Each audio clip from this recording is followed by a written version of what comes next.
Nah, tanda-tanda persalinan itu adalah kontraksi rahim ya. Caranya membedakan ini urin, kencing, kencing atau sama air ketuban yang rembes ya? Ya, durian dianggap pemicu persalinan. Orang-orang kamar bersalin pasti nyiapin durian.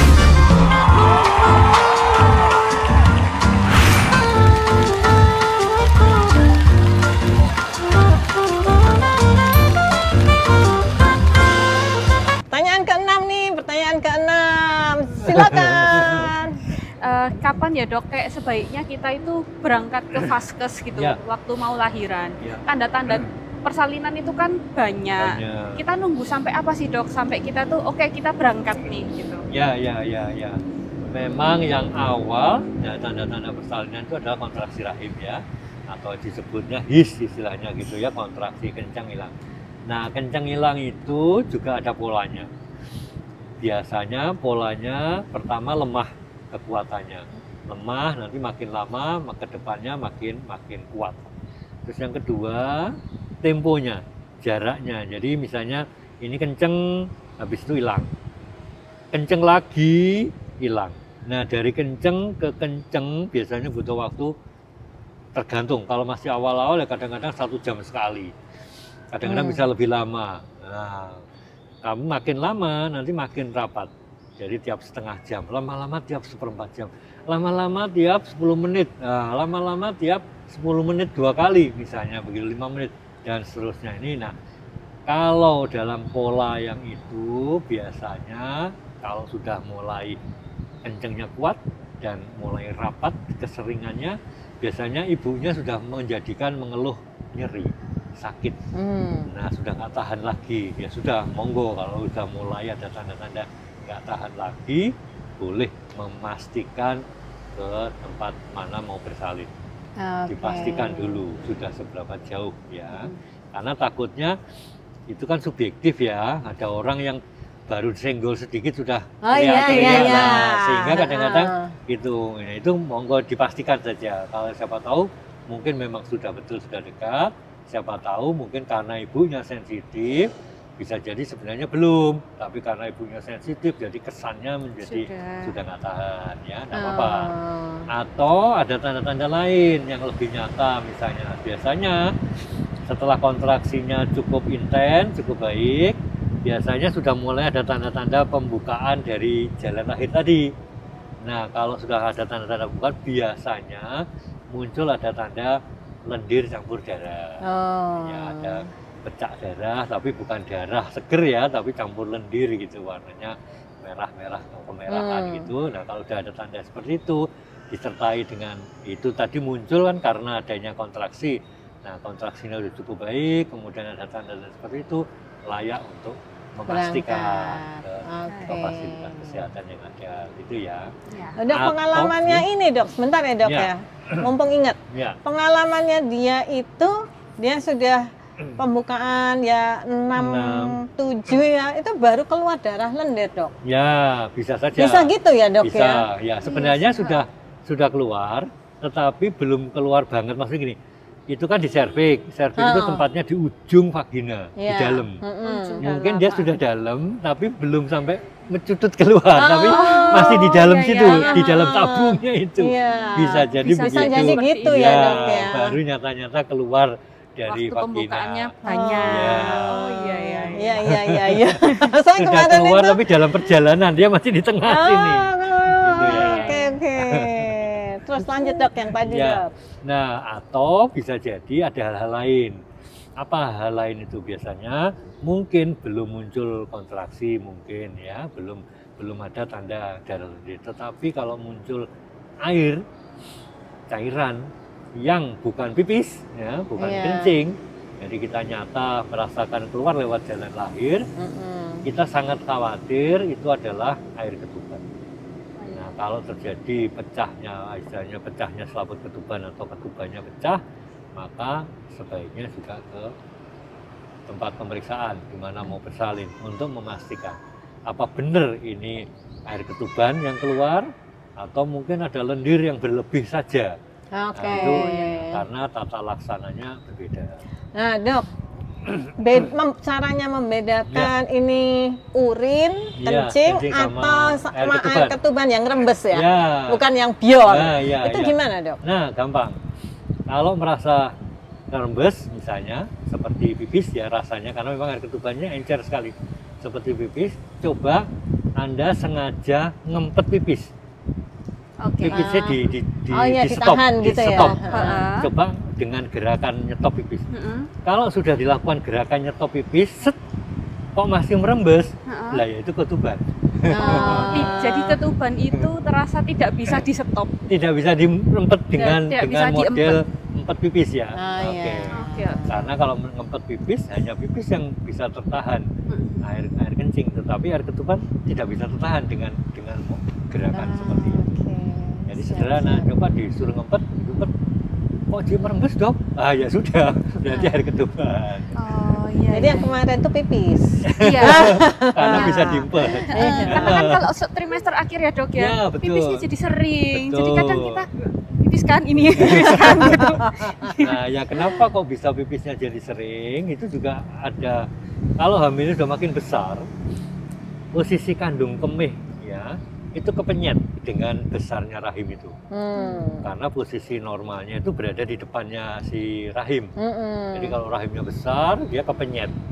Nah, dengan kepenyet itu relatif volumenya menjadi lebih sedikit. Volume yang ditampung yang ditampung. Kalau dulu misalnya seliter baru kebelet pipis, sekarang baru 1/4 liter sudah kebelet pipis. Iya, karena volume anunya jadi kecil volumenya. Jadi kecil karena kepenyet dengan besarnya rahim itu, sehingga sangat bisa dimengerti kalau dia bolak-balik kebelet pipis. Nah iya, karena biasanya bisa nampung banyak, sekarang nampung sedikit sudah penuh. Penuh, relatif penuh dengan yang sedikit, akhirnya jadi pengen kan batuk aja sedikit. Sudah bisa keluar. Ketawa keluar. Lebih susah sih menahan. Nggak apa-apa, itu masih hal-hal yang masih mungkin dianggap normal selama proses kehamilan. Nanti biasanya setelah hamilnya selesai, hamilnya melahirkan dan sebagainya, ya harapannya sudah pulih lagi, balik normal. Termasuk volume kandung kemihnya tadi ya. Terima kasih. Pertanyaan lagi? Ke-7 ya. Ke-7. Kurang 2 ini. Kurang 2. Pertanyaan ke-7. Iya benar ya. 7. Biasa, Dok, saya ini kiri kanan dan lain sebagainya itu pusing membedakan. Pertanyaan ke-7, silakan. Ini sebenarnya saya kepikiran sih, Dok, gara-gara ngelihat kan banyak konten di sosial media. Ini hal yang baru buat saya, mau tanya, bener nggak sih, Dok, kalau bukaan 10 tuh boleh nunggu sebentar sebelum ngejan sampai ada sensasi kayak kontraksi atau pengen mengejan gitu, atau memang kita ya kalau sudah bukaan 10 ya wis harus langsung ngejan gitu. Soalnya saya kan belum pernah sampai ke bukaan 10 ya, karena kebrojolan di anak pertama itu. Gimana ya, Dok? Ya, saya komentari yang kedua dulu. Bisa jadi yang kebrojolan itu sudah buka 10. Oh, gitu. Oke. Tapi 10 untuk dia. Untuk bayi yang pertama itu. Gitu. Ya. Jadi beda-beda ya. 10 itu istilahnya pembukaan habis lah, pembukaan lengkap. Sudah nggak bisa buka lagi, istilahnya begitu. Nah, kenapa kok dalam tanda kutip seperti anggem buka 7 kok wis lahir gitu ya? Sebenarnya enggak ya, karena bayinya kan tidak segede yang lain. Kalau bayi 3 kilo dia butuh pintu lebih sebesar besar. 10 misalnya. Nah, bayi yang kecil mungkin 9,5 sudah bisa lewat. Jadi dia nggak perlu nunggu 10 karena butuhnya lewat. Masuk akal. Tidak seperti pintu yang kaku. Kan maksudnya pintu itu kan artinya jalan lahir yang lunak, di mana dia sudah buka habis dia bisa lewat, ya nggak nunggu dia harus lebar lagi kan? Benar. Sehingga satu itu, yang kedua itu dianggap buka 7 itu kan sensasi dari pemeriksaan. Sesungguhnya kan kita tidak ngukur loh. apa bener 7 ada meterannya enggak juga. Iya, pakai tangan ya dok ya. Sehingga itu memperkirakan saja, oh ini perkiraannya 7.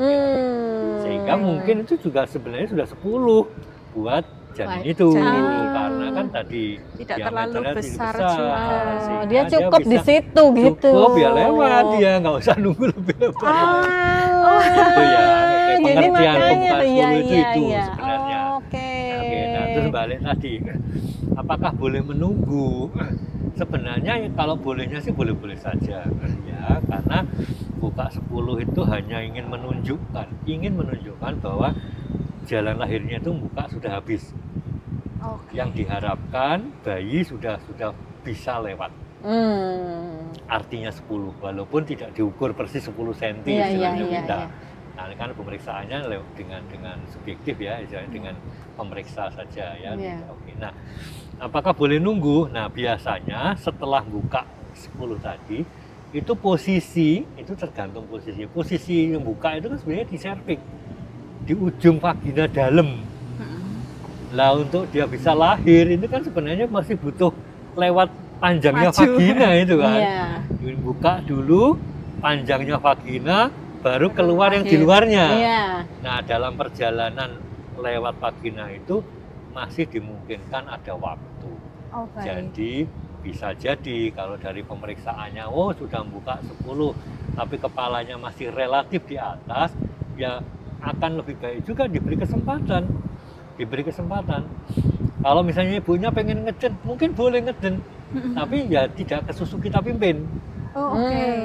Jadi ya, walaupun ada kontraksi dok? Iya, ada kontraksi, tetap ada kontraksi.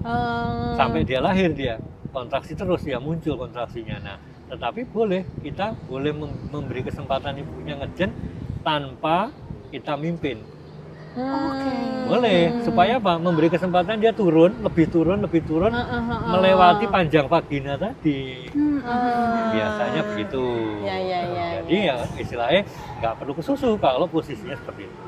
Hanya saja biasanya kalau udah 10, biasanya kan kita nggak tahu 10-nya kapan persisnya.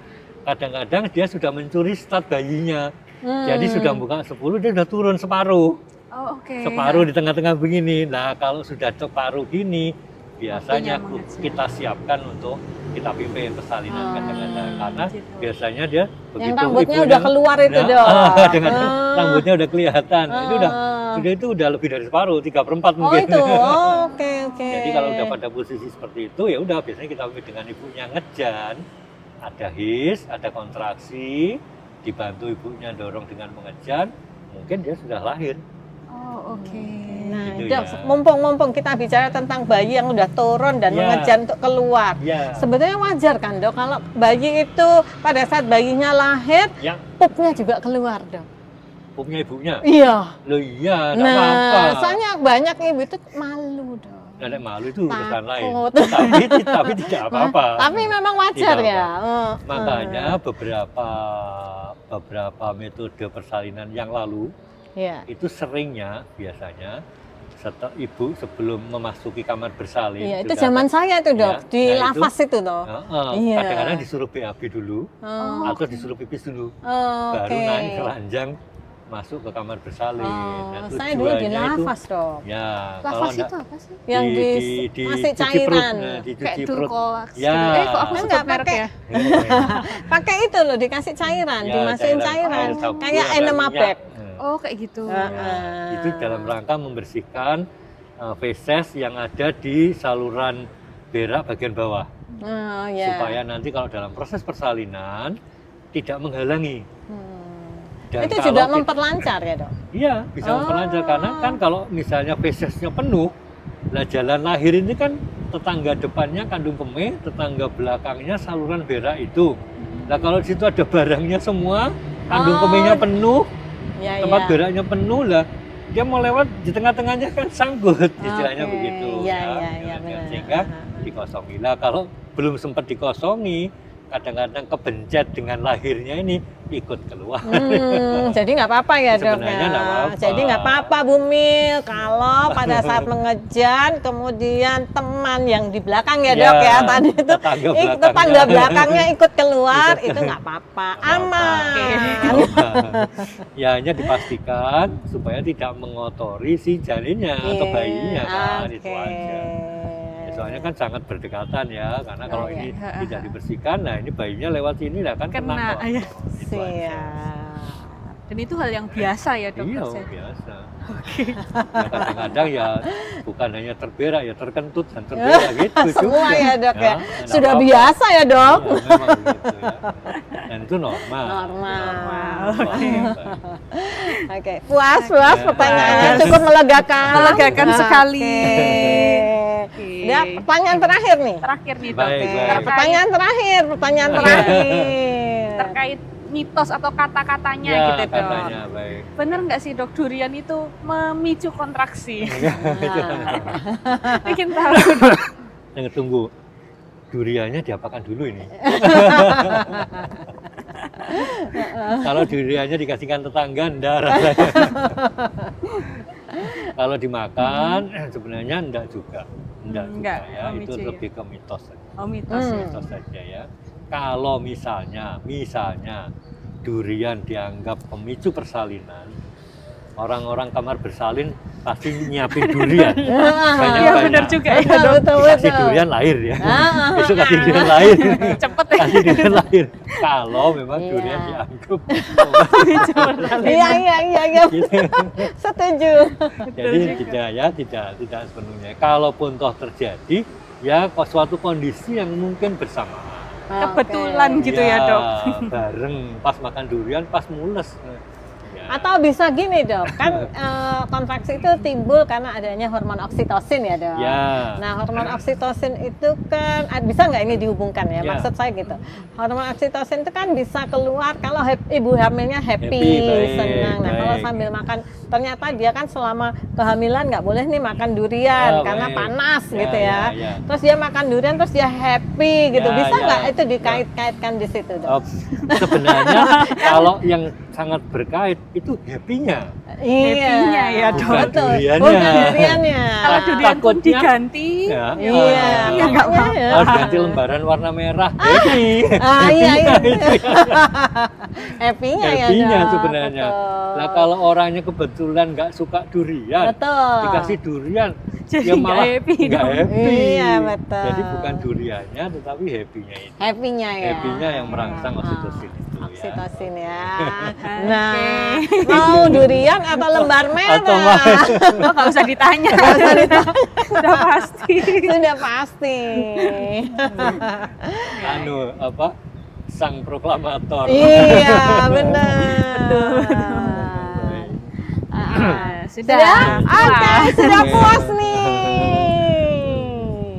Nah, para Bumil, kesimpulan dari percakapan kita hari ini adalah cukup satu, tanyakan pada ahlinya. Jangan punya pikiran macam-macam, kemudian Anda tanya-tanya, Anda browsing-browsing gitu pada orang-orang yang sebetulnya tidak punya kompetensi di situ. Jadi, tanyakan pada ahlinya. Itu kesimpulan. Iya. Oke. Dokter, terima kasih banyak sudah menjawab semua kegalauannya. Karena saya juga agak bingung juga karena galaunya ini dok, ikut galau sebetulnya. Untuk kakak, terima kasih sudah mau ngelis, PR-nya dibuat. PR ngelis dok, ngelis pertanyaan. Thank you. Makasih banyak. Semoga dimudahkan, dilancarkan. Ayo nih. Oke, thank you semuanya. Jangan lupa komen, like, and subscribe. Hati yang gembira ditambah gaya hidup yang baik, tubuh sehat. Tubuh yang sehat.